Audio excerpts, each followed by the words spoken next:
ચકો અને ચક્કી. નમસ્કાર બાળ મિત્રો, કેમ છો? મજામાં છો ને? બાળ મિત્રો, આજે આપણે ચક્કી અને ચક્કાની એક સરસ મજાની વાર્તા જોવાના છે.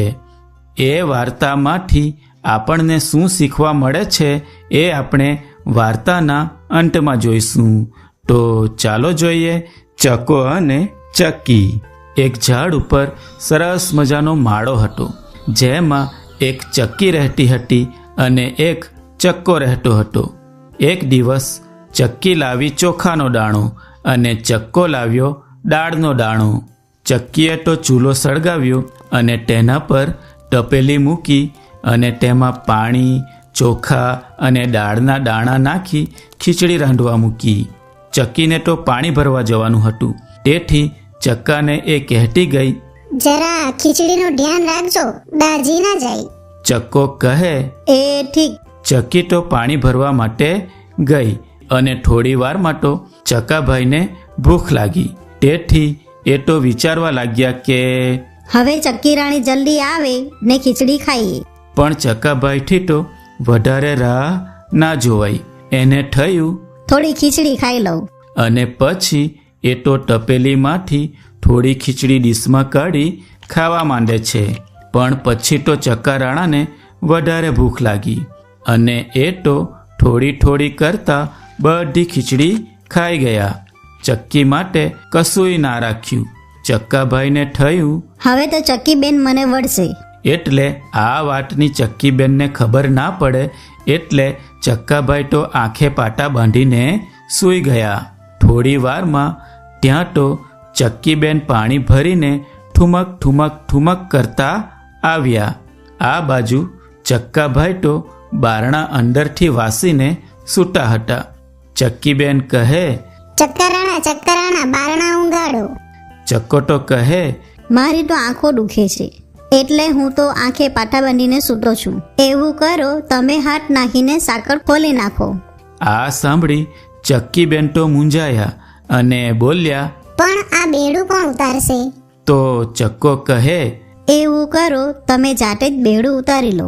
ચક્કીબેને તો બિચારીએ ધીરે રહીને બેડું માથેથી ઉતાર્યું અને બારણામાં હાથ નાખીને સાંકળ ખોલી અને પાછું બેડું માથે મૂકીને ઠુમક ઠુમક ઠુમક ચાલતા ચાલતા પણિયારે જઈને ઘડો મૂક્યો અને ચક્કાભાઈને કહ્યું, ચાલો ચક્કરાણા, ખૂબ ભૂખ લાગી છે, જમવાનું પીરસું છું. ચક્કીબેન તો ચૂલા પાસે જાય છે અને તપેલી ખોલીને જુએ છે તો તપેલી ખાલી હતી. ચક્કીબેન તો બોલી ઉઠ્યા, હાય ખીચડી ક્યાં ગઈ? આપણી ખીચડી કોણ ખાઈ ગયું? ચક્કો કહે, મને શી ખબર, હું તો આંખે પાટા બાંધીને સૂતો હતો. આ રાજાનો કૂતરો આવ્યો હતો ને, એ ખાઈ ગયો હશે. ચક્કીબેનને તો ખૂબ ગુસ્સો આવ્યો અને ચક્કીબેન કહે, એમ શેનો ખાઈ જાય આપણી ખીચડી? હું તો રાજાજીને ફરિયાદ કરીશ. એમ કહી ચક્કીબેન તો ચાલ્યા રાજાજીના દરબારે ફરિયાદ કરવા. ચક્કીબેન તો ઉડતા ઉડતા રાજાના મહેલ તરફ જાય છે અને રાજાના દરબારે પહોંચીને ચક્કીબેને તો રાજાજીને ફરિયાદ કરી. રાજાજી, તમારો કાળિયો કૂતરો અમારી ખીચડી ખાઈ ગયો, એને સજા કરો રાજાજી. રાજાજી થોડો વિચાર કરે છે અને કહે છે, અહીં તો કાળિયા કૂતરાને સરસ ભોજન મળે છે, એ તારી ખીચડી કેમ ખાઈ? થોડો વિચાર કરી ચક્કી કહે, મને તો ચક્કાએ કીધું છે કે એ જ ખાઈ ગયો છે. સિપાહીઓને રાજાએ તો આદેશ કર્યો, બોલાવો એ કાળિયા કૂતરાને, ચક્કીબેનની ખીચડી કેવી રીતે ખાઈ ગયો? સિપાહીઓ તો કાળિયા કૂતરાને લેવા માટે જાય છે. રાજાના દરબારમાં કાળિયો કૂતરો તરત હાજર થયો અને પછી રાજાએ કાળિયા કૂતરાને પૂછ્યું, તે હે કાળિયા, તે આ ચક્કીબેનની ખીચડી ખાધી છે? કાળિયો કહે, મેં નથી ખાધી ચક્કીબેનની ખીચડી.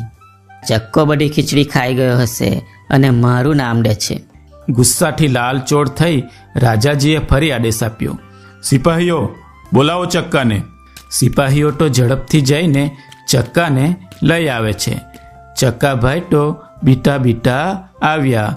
ગુસ્સાથી લાલચોળ થયેલા રાજાજીએ મોટા અવાજે પૂછ્યું, કેમ ચક્કા, તે આ ચક્કીબેનની ખીચડી ખાધી છે? બીટા બીટા ચક્કો કહે, ના રાજાજી, મેં ખીચડી નથી ખાધી, આ કાળિયા કૂતરાએ જ ખાધી હશે. રાજાજી તો ખીજાયા અને બોલ્યા, સિપાહીઓ, આ બંનેના પેટ ચીરી નાખો, એટલે જેણે ખીચડી ખાધી હશે એના પેટમાંથી નીકળશે. સિપાહીઓ તો મ્યાનમાંથી તલવાર કાઢે છે. કાળિયો કૂતરો બોલ્યો, હા હા હા, ચીરો મારું પેટ, ખાધી હશે તો નીકળશે ને. ચક્કો તો ખીચડી ખાઈને બેઠો હતો, એટલે બીકનો માર્યો ધ્રુજવા લાગ્યો અને ધ્રુજતા ધ્રુજતા બોલ્યો, ભાઈ સાહેબ, મને માફ કરો, મારું પેટ ના ચીરશો, એ ખીચડી મેં જ ખાધી છે. આ સાંભળી રાજાજી તો ભારે ગુસ્સે થયા અને બોલ્યા, એક તો ખીચડી ખાઈ ગયો અને મારા કાળિયાનું નામ દીધું. રાજાએ હુકમ કર્યો, સિપાહીઓ, લઈ જાઓ આ ચક્કાને અને કૂવામાં ઊંધો લટકાવો. ચક્કો તો ખૂબ ડરી જાય છે અને ચક્કીબેન પણ ચક્કાની સજા સાંભળીને રડવા લાગે છે. સિપાહીઓ તો ચક્કાભાઈને દોરડે બાંધીને કૂવા પાસે લઈ ગયા અને કૂવામાં ઊંધા લટકાવી દીધા અને સિપાહીઓ ત્યાંથી જતા રહ્યા. ચક્કાને કૂવામાં ઊંધો લટકેલો જોઈ ચક્કીબેન તો રડવા લાગ્યા. એને ચિંતા થઈ કે મારા ચક્કાને કૂવામાંથી કોણ બહાર કાઢશે? ચક્કીબેન રડતા હતા. ત્યારે ત્યાં બાજુમાંથી એક ગાયોનો ગોવાળ પસાર થયો. ચક્કીબેન તો ગોવાળ પાસે ગઈ. ચક્કીબેને તો એને રોક્યો અને કહ્યું, ઓ ગાયોના ગોવાળ ભાઈ, ઓ ગાયોના ગોવાળ, મારા ચક્કાને કાઢે તો તને ખીર અને પૂરી જમાડું. ગાયોનો ગોવાળ કહે, ના રે, હું ના કાઢું તારા ચક્કાને, એને રાજાએ સજા કરી છે તો સાચી જ હશે ને. એમ કહી ગોવાળ તો ત્યાંથી ચાલ્યો ગયો. ચક્કીબેન તો કૂવા પાસે જઈ ફરી રડવા લાગ્યા. એટલામાં ત્યાંથી ઘેટાનો ગોવાળ પસાર થયો. ચક્કીબેને તો એને પણ રોક્યો અને કહ્યું, ઓ ઘેટાના ગોવાળ ભાઈ, ઓ ઘેટાના ગોવાળ, મારા ચક્કાને કૂવામાંથી કાઢે તો તને ખીર અને પૂરી જમાડું. ઘેટાનો ગોવાળ કહે, ના રે ના, હું ના કાઢું તારા ચક્કાને, એને તો રાજાએ સજા કરી છે તો સાચી જ હશે ને. એમ કહી ગોવાળ પણ ત્યાંથી ચાલ્યો ગયો. ચક્કીબેન તો ફરી પાછા રડવા લાગ્યા. ત્યારે થોડી વારમાં ત્યાં બકરાનો ગોવાળ પસાર થયો.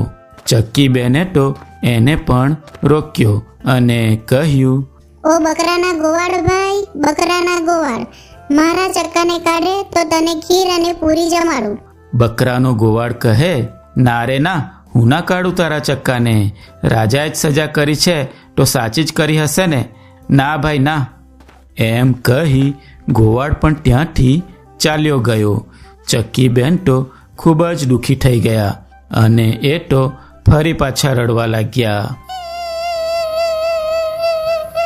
ત્યારે આ બધું ત્યાં ઝાડ પર બેઠી એક વાંદરી જોતી હતી.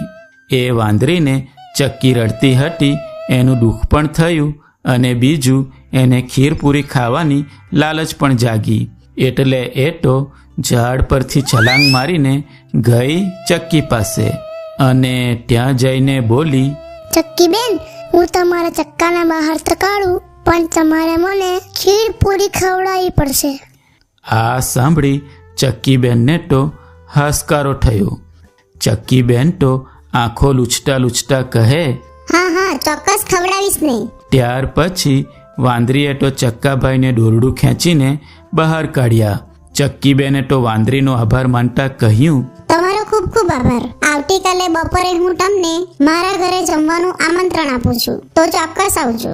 અને સાથે ચક્કાએ પણ વાંદરીનો આભાર માન્યો. સારું, હું કાલે બપોરે ચોક્કસ આવીશ. એમ કહી વાંદરી તો ખુશ થતી થતી પોતાને ઘરે ગઈ અને ચક્કો અને ચક્કી પણ પોતાના ઘરે જતા રહ્યા. બીજે દિવસે સવારથી જ ચક્કીબેન તો રસોડામાં જઈ ખીર પૂરી બનાવવા મંડી પડ્યા. ચક્કાભાઈ પણ ચક્કીને રસોઈ બનાવવામાં મદદ કરવા લાગ્યા અને સરસ મજાની રસોઈ તૈયાર કરી વાંદરીબેનની રાહ જોવા લાગ્યા અને એટલામાં બપોર થતાં વાંદરી તો કૂદતી કૂદતી ચક્કા અને ચક્કીના ઘરે પહોંચી જાય છે. વાંદરી બેનને આવકાર આપ્યા પછી ચક્કી બેન તો ખીર અને પૂરીની ડીશો તૈયાર કરવા માંડે છે. આ જોઈ ચક્કાને વિચાર આવ્યો કે આ વાંદરીનું પેટ તો બહુ મોટું છે, એ તો બધી ખીર પૂરી ખાઈ જશે. ચક્કાના મનમાં તો ફરી લાલચ જાગી. તેથી ચક્કો તો વાંદરીને ભગાડવા માટે છાનો માનો ચૂલા પાસે જઈ સોનાના પાટલાને છાનો માનો લાલ ચોળ ગરમ કરે છે અને પછી રસોડાના બહાર આવી પાટલો મૂકે છે અને કહે, વાંદરી બેન આ સોનાના પાટલા પર બેસી જાઓ. વાંદરી બેન તો ખુશ થતા થતા જેવા બેઠા કે કૂદ્યા અને જે કૂદી ઓ મારી ખીર ના ખાડી હું તો દાજી, ખીર ના ખાડી હું તો દાજી, ખીર ના ખાડી હું તો દાજી. આ જોઈ ચક્કી બેનને તો ચક્કા પર ખૂબ ગુસ્સો આવ્યો અને ચક્કાને ખૂબ ખીજાઈ અને કહ્યું, એ ચકા, વાંદરી બેન આપણા મહેમાન છે, એને ગરમ પાટલો કેમ આપ્યો બેસવા માટે? માફી માંગતો વાંદરી બેનની. ચક્કાને એની ભૂલ સમજાઈ અને એ તો વાંદરી બેનને કહે, વાંદરી બેન મને માફ કરો, મારી ભૂલ થઈ ગઈ. હવે પછી હું આવી ભૂલ ક્યારેય ન કરું. વાંદરી બેન કહે, વાંધો નહીં ચક્કાભાઈ, ભૂલમાં આવી ભૂલ થઈ જાય, હું તમને માફ કરું છું. ચક્કી બેન કહે, સારું વાંદરી બેન, ચાલો તો આપણે જમી લઈએ. એમ કહી ચક્કી બેન તો સરસ મજાનું પાથરણું પાથરે છે અને ત્રણેય પાથરણા પર બેસી ખાધું પીધું ને મોજ કરી. તો બાળ મિત્રો, મજા આવીને વાર્તા જોવામાં. બાળ મિત્રો, આ વાર્તા દ્વારા આપણે એ શીખવું જોઈએ કે લાલચ અને લોભમાં આવીને ફક્ત પોતાના લાભનો વિચાર કરવું જોઈએ નહીં અને પોતાની ભૂલને સંટાળવા માટે જૂઠું બોલવું જોઈએ નહીં. અને બીજું, જે આપણું ભલું કરે છે એનો આદર કરવો જોઈએ અને ઘરે આવેલા મહેમાનોનું અપમાન કરવું જોઈએ નહીં. આપણે વાર્તામાં જોયું કે ચક્કાએ ચક્કીનો વિચાર ના કરતા બધી ખીચડી ખાઈ ગયો અને પોતાનો બચાવ કરવા કાળિયા કૂતરાનું ખોટું નામ દીધું. તેથી તેને સજા મળી. તેથી લોભમાં આવીને ફક્ત પોતાના લાભનો વિચાર કરવું જોઈએ નહીં અને પોતાની ભૂલને સંટાળવા માટે જૂઠું બોલવું જોઈએ નહીં. બીજું આપણે વાર્તામાં જોયું કે વાંદરી બેને ચક્કાનો જીવ બચાવ્યો હતો, છતાં એ જ્યારે મહેમાન બનીને આવે છે તો ચક્કો લોભમાં આવીને વાંદરી બેનને ગરમ પાટલા પર બેસાડી તેનું અપમાન કરે છે.